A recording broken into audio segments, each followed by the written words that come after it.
प्रभु यीशु मसीह के नाम में आप सभी को जय मसीह की सलाम।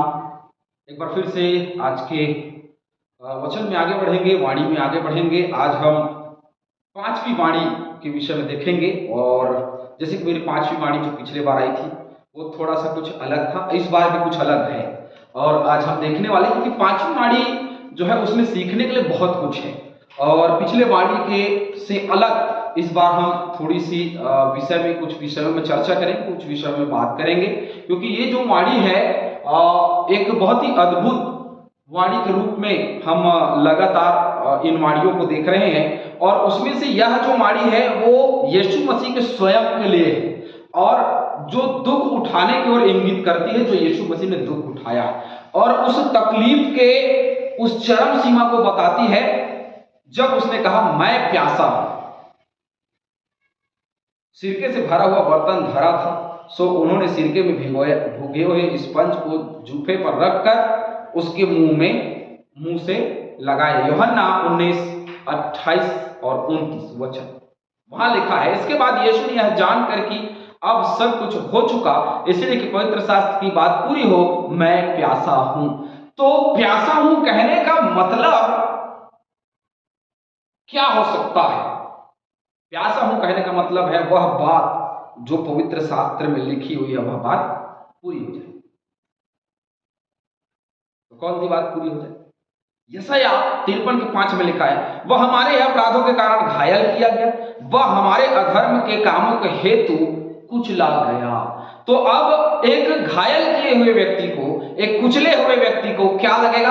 प्यास ही लगेगा ना, क्योंकि जैसे जैसे शरीर से रक्त बहता है, कभी आपने एक्सीडेंट देखा होगा, बहुत छोटा सा उदाहरण, कभी एक्सीडेंट देखा होगा, जब एक्सीडेंट होता है तो जब खून बहता है तो जो खून बह रहा है जिसके शरीर से, उसको प्यास लगती है और बहुत तेज, जैसे जैसे शरीर से ब्लड बहता रहता है उसको बहुत तेज प्यास लगती है। बहुत सिंपल सी बात बता रहा हूं।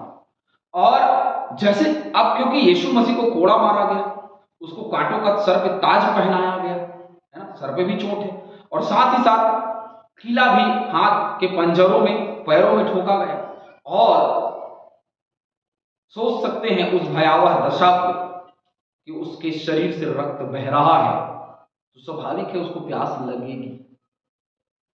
कई लोग का मानना है कि ये जो प्यास है ये प्यास आत्मा की है, लेकिन ये स्वाभाविक प्यास भी हो सकती है, ये लोगों का मानना है। आलोचक जो है वो यही कहते हैं कि ये स्वाभाविक प्यास भी हो सकती है जो उसको लग रहा है। मैं दोनों तरीके से बात करूं, हो सकता है कि ये स्वाभाविक प्यास हो, लेकिन स्वाभाविक प्यास यदि उसको है तो अभी तक जो वो बड़ी बड़ी वाणियों को जिसने कहा है, अभी पिछले समय में पिछले 4 वाणियों को जिसने बड़ा कहा, वो इतनी सिंपल तरीके से ये तो नहीं बोल देगा कि मुझे प्यास लगी भैया पानी पिला दो, क्योंकि ये वाणी है और वो क्रूस पे से उनकी 7 अलग अलग प्रकार की बातें हैं, 7 अलग अलग प्रकार की बातें हैं और अलग अलग दशा और अलग अलग दिशा और दिशा निर्देश की बातें हैं, अलग अलग ज्ञान की बातें हैं इन 7 वाणियों में। और जब इन 7 वाणियों में अलग अलग ज्ञान की बातें हैं, वहां बीच में वो ये तो नहीं बोलेगा कि मैं प्यासा हूं। हालेलुया। आलोचक बड़े ही मूर्खतापूर्ण ढंग से इस बात को करते हैं कि मैं प्यासा हूं, स्वाभाविक रूप से, शारीरिक रूप से उसको प्यास लगी होगी, लेकिन ऐसा बिल्कुल हो नहीं सकता, क्योंकि वो वहां ये नहीं बोल सकता बहुत स्पष्ट रूप से, क्योंकि अभी तक वो स्वाभाविक रूप से बात ही नहीं कर रहा है। अभी तक जितने वाणियों को उसने बोला है स्वाभाविक था ही नहीं। मैंने कहा यह स्वभाव के विपरीत था, क्योंकि क्रूस पे लटका हुआ व्यक्ति ये नहीं बोल सकता इन्हें क्षमा कर, वो बोलता है इनको उठा ले क्योंकि इन्होंने मुझे क्रूस पर चढ़ाया। स्वाभाविक क्या था? इनको उठा ले, इन्होंने मुझे क्रूस पे चढ़ाया, ये स्वाभाविक था ना। उसके बाद में क्या था? हे तू आज मेरे साथ स्वर्गलोक में होगा। उसको कौन सा अधिकार मिला भाई तू आज मेरे साथ स्वर्गलोक में होगा? क्या ये स्वाभाविक था? बिल्कुल भी नहीं। तो ये जो वचन कह रहा है मैं प्यासा हूं, ये स्वाभाविक कैसे होगा? क्योंकि उसने लिखा पवित्र शास्त्र की बात पूरी हो सके, और पवित्र शास्त्र की बात ये थी कि वह हमारे ही अपराधों के कारण घायल किया गया और हमारे अधर्म के कामों के हेतु वो क्या किया गया? कुचला गया। यशायाह 53 अध्याय को पढ़िए, उसके क्रूसीकरण के विषय में 650 साल पहले, 650-700 वर्ष पहले ही भविष्यवाणी की गई थी यशायाह के द्वारा कि भैया वो हमारे अपराधों के कारण मारा जाएगा। कुचला जाएगा, उसको दबाया जाएगा, उसको उसकी कोई सुंदरता नहीं होगी, लोग उसको देखना भी पसंद नहीं करेंगे। और कितने भीड़ ने उसको देखना पसंद किया, किसी ने नहीं, सब ने कहा कि इसको क्रूस पे चढ़ा दो। कोई देखना ही नहीं चाहता था यीशु मसीह को, कोई उसके बारे में सोचना ही नहीं चाहता था। सब ये चाहते थे कि भाई कैसे यीशु मसीह को क्रूस पे लटका दिया जाए, क्या योजना होगी जिससे उसको क्रूस पे लटकाया जाएगा। इन्हीं विषयों पे चर्चाएं हो रही थी उस वक्त। यह पद यीशु के उस महान कष्ट का स्मरण दिलाता है जो यीशु ने हमारे पापों के दंड के लिए सहा है। और उसने बताया है कि इस वक्त मुझे प्यास लगनी चाहिए, लेकिन मुझे कौन सी प्यास लग रही है? आत्मा की प्यास। हालेलुया। मैंने कहा वो साधारण बात नहीं करेगा, हम दूसरे एंगल से देखेंगे इसको। यीशु मसीह क्रूस पर चढ़ करके साधारण बात नहीं करेगा। और प्यास किसकी? आत्मा की, क्योंकि आत्मा ही उसकी प्यास बुझा सकती है। और कोई नहीं है संसार में जल जो उसकी प्यास बुझा सके। आत्मा को उसके समीपता में लेकर के जाना, आत्मा को जीतना, यही है जिससे उसकी प्यास बुझेगी। और कहीं भी बाइबल में मुझे नहीं लगता, मैंने जितना अध्ययन किया है, आप लोगों ने जितना अध्ययन किया है, हम में से जितने के वचन को जानते हैं वे सब इस बात को जानते हैं कि यीशु मसीह को कोई और चीज की प्यास नहीं लगेगी। चंगाई की प्यास लगेगी, दर्शन भविष्यवाणियों की प्यास लगेगी, भविष्यवक्ताओं की प्यास लगेगी, अन्य भाषा की प्यास लगेगी? बिल्कुल नहीं। उसको प्यास थी आत्मा की, कुछ भी हो जाए आत्माओं को लेकर के आना है और यीशु मसीह की प्यास बुझाना है। बहुत सिंपल सा, कोई बहुत ज्यादा बड़ी बात नहीं। क्योंकि जब वह क्रूस पे चढ़ा है, जिस भीड़ ने उसका स्वागत बड़े हर्षोल्लास के साथ में किया था, आज तमाशबीन होकर के तमाशा देखने आए हैं कि यीशु क्रूस पे चढ़ा हुआ कितना अच्छा लग रहा है। उसके दर्द को लोग महसूस नहीं कर रहे, परंतु मजाक उड़ा रहे हैं। उसके तकलीफ को, उसके दर्द को, उसके दुख उठाने की चरम सीमा को हम देखते हैं।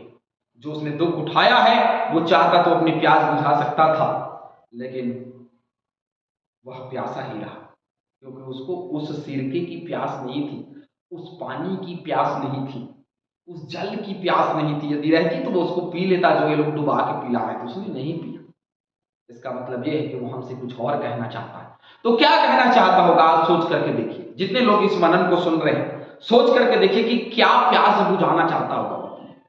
भाई पानी तो उसने पिया नहीं, सिरका तो उसने पिया नहीं, तो क्या, कौन सी प्यास को वो बुझाना चाहता था अपनी? और प्रभु यीशु मसीह क्या चाहता था? मन फिराओ तो स्वर्ग का राज्य निकट, यही जीवन भर उसका प्रचार था। मन फिराना मतलब आत्माओं को उसके समीपता में लाना। बस बहुत सिंपल सी बात है, कोई बहुत बड़ी चीज नहीं है। लोग बोलते हैं 7 वाणियों में ये वाणी जो है वो उसके लिए थी कि वह मैं प्यासा हूं बोला, उसको बहुत जोर से प्यास लगी, वो क्रूस पे चढ़ा हुआ बहुत थक गया था, उसका खून रक्त बह रहा था इसलिए उसको प्यास लगी। बिल्कुल भी नहीं। मत सोचिएगा इस बात को कि उसको स्वाभाविक रूप से, शारीरिक रूप से प्यास लगी, बिल्कुल भी नहीं। आत्मिक रूप से, क्योंकि अभी तक जो वचन बोल रहा है वो शारीरिक रूप से बोल ही नहीं रहा है, वो आत्मिक रूप से बात करता है। क्या यूहन्ना की माता हो सकती है मरियम? लेकिन आत्मिक रूप से वो उसकी माता है। हालेलुया। आत्मिक रूप से वो उसकी माता है। उसने कहा कि ये तेरी माता है, मतलब उसने उसको पूरी रीति से अधिकार दिया कि ये तेरी माता है और ये तेरा पुत्र है। तू इसको अधिकार के साथ में बोल सकती है और तू इसको अधिकार के साथ में अपने घर लेकर के जा सकता है और अधिकार के साथ में रख सकता है, और तुझे कोई कुछ नहीं बोलेगा। हालेलुया। क्योंकि आप सब जानते हैं कि उन दिनों में उनको थोड़ी पता भाई माता और पुत्र का जो है वो रिश्ता है। लोग तो यही सोचते हैं यदि कोई पराए मर्द और कोई पराई स्त्री एक साथ रहे तो भाई उम्र का लिहाजा नहीं करते आजकल के लोग। सबके मन में पाप ही है, क्योंकि मन स्वाभाविक रूप से पाप ही उत्पन्न करता है, चाहे वो किसी भी उम्र के हों, पाप ही उत्पन्न होता है। लेकिन पूरा अधिकार उसने दिया कि यह तेरी माता है और तुझे कोई कुछ नहीं बोलेगा। हालेलुया। तो ये यहां पे क्यों बोलेगा कि मैं प्यासा हूं, मुझे पानी पिला दो? यदि प्यास लगती तो वो पानी पी लेता, लेकिन नहीं पिया। इसका मतलब यह है कि उसको आत्मा की प्यास थी। तो आत्मा लेके जाने का और उसकी प्यास बुझाना। मैं और आप इसमें जिम्मेदार हैं यदि हम उसके प्यास को बुझा नहीं सक रहे हैं, यदि मैं और आप आत्माओं को जीत नहीं पा रहे हैं, आत्माओं को जन्म नहीं दे रहे हैं। लेकिन बांझ का स्वर्गीय राज्य में कोई स्थान नहीं। अब बांझ स्त्रियां सोचेगी कि मुझे मेरा बच्चा नहीं हुआ तो मैं स्वर्गीय राज्य में नहीं। वो बांझ का मतलब वो नहीं है, आत्मा को जीतना, आत्मा को जन्म देना, है ना। जो आत्मा को नहीं जन्म देता वो बांझ है। इसलिए आत्मा को जीतना है। बड़ी बड़ी बातें बोलना बड़ा आसान है, बड़ी बड़ी बातों को भूल जाइए, बहुत सिंपल सी बात करिए, आत्माओं को जीतना, वचन प्रचार करना, आत्माओं को जीतना और यीशु मसीह के पाले में लाकर खड़ा करना, वो उसकी प्यास को बुझाता है। परमेश्वर इस वचन से यह स्पष्ट कर दिया है कि उसको शारीरिक प्यास तो बिल्कुल भी नहीं लगी थी, उसको आत्मिक प्यास लगी थी, जो कि किसी ने उसकी प्यास को बुझाना ही नहीं चाहा। सब ने कहा कि इसको क्रूस पे चढ़ा, लेकिन प्रभु क्रूस पे चढ़ा हुआ अपनी निगाहें नीचे की ओर सबकी ओर देख रहा था, और देखते हुए सबके चेहरे देख रहा होगा, ऐसे करके चेहरे देख रहा होगा, ऐसे करके। तो जब देख रहे होंगे तो लोग तमाशा देख रहे, लोग हंस रहे होंगे नीचे से, क्रूस पे चढ़ा है, और लोग हंसते होंगे, और जब हंसते होंगे तो उसको और प्यास लगती होगी। देखो मैं इस वक्त इनके पाप के लिए चढ़ा हूं, ये हंस रहे, ये क्या कर रहे हैं, मेरा हमारा हंसी ठट्ठा उड़ा रहे हैं, है ना, और उसकी प्यास बढ़ी। हालेलुया। और इसीलिए उसने कहा कि मैं प्यासा हूं, क्योंकि यहां खड़े किसी ने मेरी प्यास नहीं बुझाई। यदि आज मैं और आप उसकी प्यास नहीं बुझाएंगे तो यीशु मसीह ऊपर से देख करके कहेगा इनमें से किसी ने मेरी प्यास नहीं बुझाई। और इसीलिए 10 कुंवारी के दृष्टांत को भी हम देखते हैं, जो यीशु मसीह यरूशलेम में जाने पाते हैं। स्वर्ग का राज्य ऐसा है 10 कुंवारियों के समान। 5 कुंवारियां बिल्कुल कुप्पी में तेल लेके, 5 नहीं लेके आए, और 5 को स्वर्ग मिला और 5 को नहीं मिला, 5 को छोड़ दिया। ठीक वैसा ही हमारा जीवन है। यदि आज हम आत्मिक प्यास नहीं बुझा सकते तो आज हम मसीह यीशु में शामिल नहीं हो सकते, मसीह यीशु की देह में शामिल नहीं हो सकते, उसके अंग नहीं हो सकते। हमको उसकी प्यास बुझाना वही हमारी आत्मिक जिम्मेदारी है। प्रभु आप सभी बहुत आशीष दे। आमीन।